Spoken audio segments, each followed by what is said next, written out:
આજે જનાક્રોશ યાત્રા દાહોદ જિલ્લામાં પ્રવેશ કર્યો છે અને આપણે સૌ અત્યારે ફતેપુરાના બજારની વચ્ચોવચ્ચ ઉભા છે.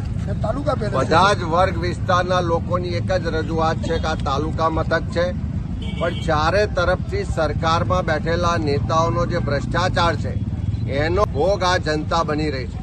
એક બાજુ ગટરના પાણી ઉભરાય છે, દૂષિત પાણી પીવાને કારણે આજે આખા ગુજરાતમાં ક્યાંક ગાંધીનગરમાં લોકો હોસ્પિટલમાં છે, અમદાવાદમાં હોસ્પિટલ છે, બધી જ જગ્યાએ લોકો દૂષિત પાણીથી પરેશાન છે.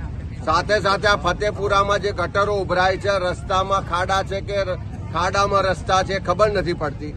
વારંવારની રજૂઆત છતાં એક પણ સરકારી તંત્ર કે એક પણ નેતા આ લોકોની તકલીફના નિવારણ માટે આગળ આવતો નથી. અને એક બાજુ ભ્રષ્ટાચારી શાસન છે, લોકો હેરાન પરેશાન છે. આ જનાક્રોશ યાત્રામાં લોકો રસ્તા પર ઉતરીને પોતાના તકલીફો, સમસ્યાઓ, પીડા, દર્દ માટે આક્રોશથી બોલી રહ્યા છે. ત્યારે 100% જનતાને પણ કહેવા માંગુ છું કે આ જનાક્રોશ યાત્રા તમારા અવાજને બુલંદ કરશે.